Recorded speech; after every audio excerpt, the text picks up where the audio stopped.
السلام علیکم بچوں، امید ہے کہ آپ سب خیریت سے ہوں گے۔ ویڈیو سٹارٹ کرنے سے پہلے میں چاہوں گی کہ آپ لوگ میرے چینل کو سبسکرائب کیجئے، میری ویڈیو کو لائک کیجئے، اپنے دوستوں کے ساتھ شیئر کیجئے تاکہ وہ بھی ان ایجوکیشنل ویڈیوز کا فائدہ اٹھائیں، اور مجھے کمنٹ میں ضرور بتائیے گا کہ آپ کو یہ ویڈیو کیسی لگی۔ تو آئیے بچوں سٹارٹ کرتے ہیں۔ آج ہم Sindh text book board Urdu 6 کا پیج نمبر 20 کریں گے، تو پیج نمبر 20 کھول لیجئے۔ تو بچوں پیج نمبر 20 پہ ہمارے پاس نظم ہے آفتاب۔ آفتاب کہتے ہیں سورج کو، ٹھیک ہے۔ یہ نظم عبد المجید سالک نے لکھی ہے، اور اس نظم میں شاعر نے سورج کی تعریف کرتے ہوئے اس کی اہمیت اور فوائد کو بیان کیا ہے، ٹھیک ہے۔ تو آئیے ریڈ کرتے ہیں۔ اے آفتاب تجھ سے ہے رونق جہاں میں، پھیلا ہے تیرا نور زمین و آسمان میں، مشرق سے تو نکلتا ہے کس آن بان سے، چہرہ ہے زرد چاند کبھی تیری شان سے۔ اچھا، اس میں شاعر کہہ رہے ہیں کہ جب سورج مشرق سے نکلتا ہے تو وہ منظر بہت ہی حسین لگتا ہے، اور جب سورج کی روشنی زمین و آسمان میں پھیلتی ہے تو اس کی وجہ سے پوری دنیا روشن ہو جاتی ہے، اور جو چاند ہمیں نظر آ رہا ہے وہ بھی اسی کی بدولت ہے، کیونکہ چاند کی اپنی تو کوئی روشنی ہوتی نہیں ہے، اور چاند سورج کی روشنی کی وجہ سے چمکتا ہے۔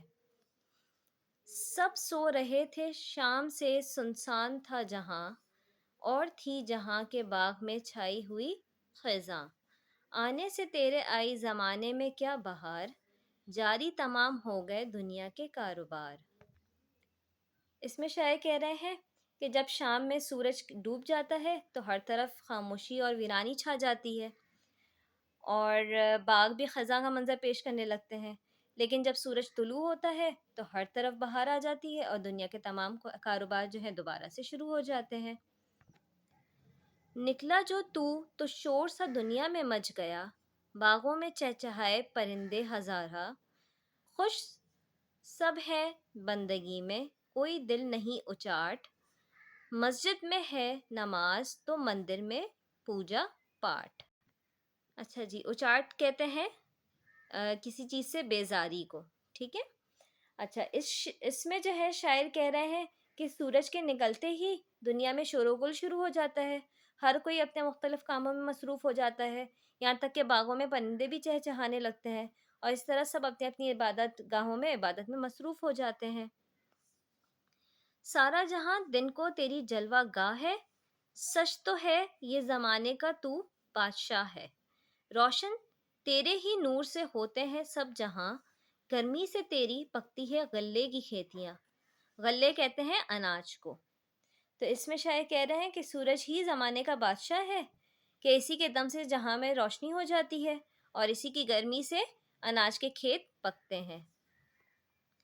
گر تو نہ ہو اندھیر یہ سارا جہاں رہے، دنیا میں زندگی کا نام و نشان رہے، اے آفتاب تجھ سا بنا دے خدا مجھے، علم و ہنر کا نور کرے وہ عطا مجھے۔